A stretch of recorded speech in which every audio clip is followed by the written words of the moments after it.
This week, we've seen the most boring people in Britain do something I think is quite interesting. Pension funds have started buying venture. Okay, it's not much, bear with.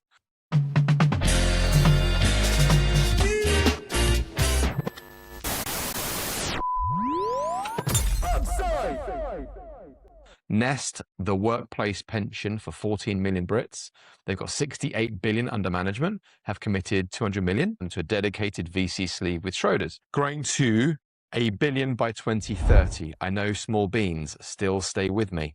Their first names in the portfolio, Synthesia and Wave. Okay, big guys, not the wildest of bets. It's quite safe money, but it's a start. We've seen this before. We saw the Mansion House Compact. We've seen the Mansion House Accord, where 17 providers then pledged up to 10% of default funds into private markets by 2030. That is we live in dog years almost. That's a long way away.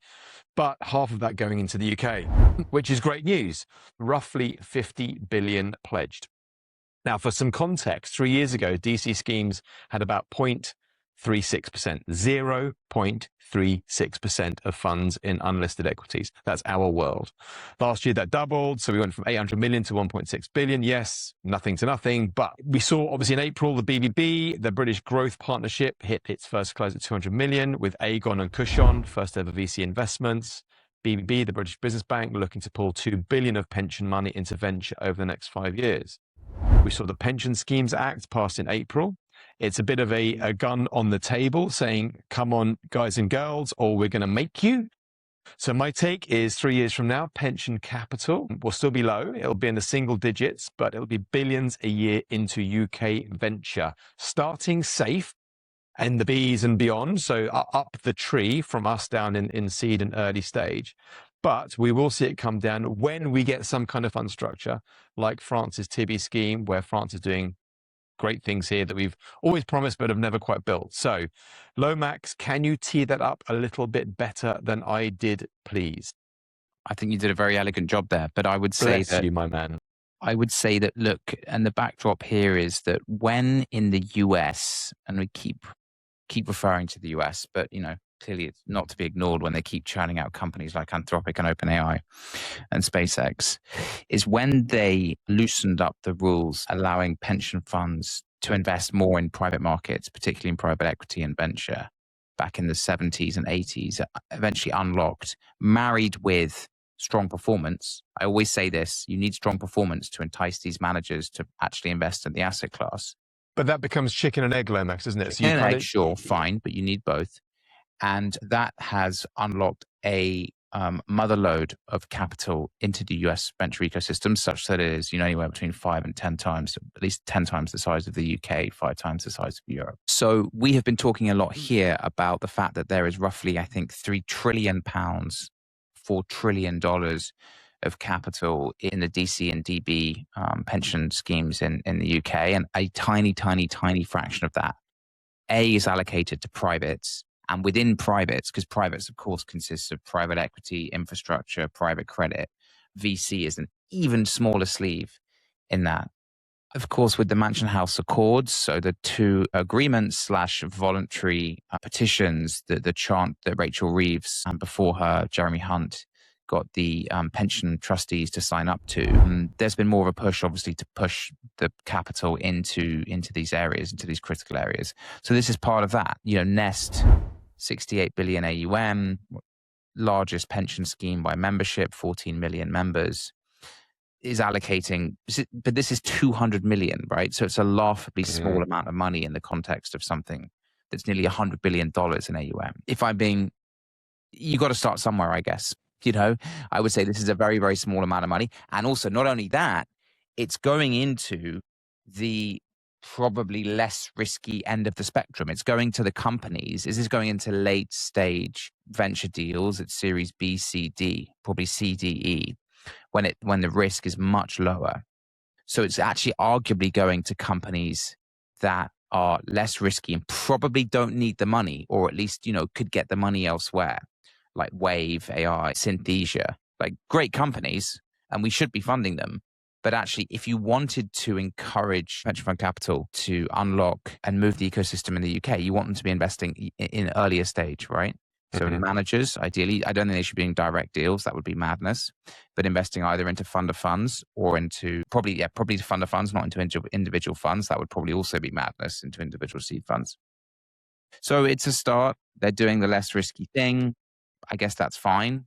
They need to show performance. As I said, this stuff is only going to work if the capital performs. If you're sitting in Nest and you're the one that championed this, you need to show results. And the problem with venture is it can sometimes take 10 years to show results. So if you do a bunch of early stage funds, you could actually wait 10 years before you kind of like, everyone's like, oh, let's put more money in. So in a way, it kind of makes sense maybe through the later stage deals where you actually see the markups and the results within 24 months. And then you can drive decision-making internally to allocate more capital. Isn't there a challenge, though, that they're coming in top of the market? That's a risk, yeah, which is why they should be, phasing this in. I mean, this is I would hope that these people, obviously, you need to give temporal diversification in any kind of investment. And I would say that, that they're committing the 200 million, but they're not deploying it all this year. At least I hope they're not. They will probably have a kind of 3 to 4 year deployment period for that, I would hope. So yeah, that's a risk. But there are investing companies with Synthesia's, I guess it depends what the multiple is on the company, but these are like proper tech companies. These are not speculative deep tech companies. I welcome it. I mean, I think there is going to be more movement. I think we've missed the boat. But Mads, what are your thoughts on this one? A couple of different thoughts. In terms of where they invest, and is it a problem that they invest at later stages? I'd say I think it's fine. It's always a capital ladder. More money at C means that Series B investors get a better market. They get a better market. That means that Series A investors have a better market. If they have a better market, there'll be more capital for them to invest in the stuff we have that graduates from seed. So I think I'd rather it was us, right? I'd rather it was us and it not going to the American, 401ks and the American investors. At least it's staying in the UK. At least we know there's money from us staying here. Look, it's supply and demand. And we know there's already some supply of capital today. And if that supply increases, that will benefit the whole stack. So I think that's fine. I think one of the things you brought up, Dan, is around this gun that's on the table in terms of forcing and mandation. And I think that's the wrong answer. We should use incentives rather than coercion. And there's so many ways you can incentivize this in the right way. The worry I have is that if it's forced, I mean, all that's being said is that they need to invest up to 10% in private markets and up to 5% of that being UK specific. But you know what? You can comply on that by putting a lot of money into infrastructure. Private credit. You might never see any of that. They put 500 million into private credit, so more than double what they put into venture just now. And arguably, private credit is a massive bubble, right? So struggling at the moment. Yeah. So I'm not sure that the forcing function really works. And then there's the whole question around: is it just socialism? And you've got the whole model where pension funds are raising money, or sorry, investing money into co-investment structures that are managed by the British Business Bank and maybe other government entities. And I think it's good to get more capital into the market. I think it'd be better if the sovereign wealth funds, sovereign wealth institutions invested public money. And what do I mean by that? Well, today we have massive unfunded pension liabilities. Instead of the government having a lot of unfunded pension liabilities, put money aside, have a proper arm's length sovereign wealth fund invest the capital so it can be used for pensions in the future. I think that would be better than trying to take the private capital that exists and then for the government to sort of playing it of being a fund manager, which I'm not sure is the right model. So I look, some movements in the right direction, but it feels like there's still so much work to do here to get this to work properly. And also, it's not just pension funds. We need to get other institutional cash moving around, although pensions, as we know, is the major unlock. Nest takes in 700 million a month in contributions, it's a defined contribution scheme.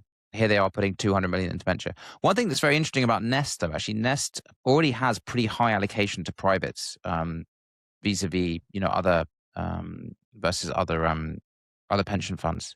So actually, they're already at like 20% privates, but it's mostly not in venture. Obviously, it's in infrastructure.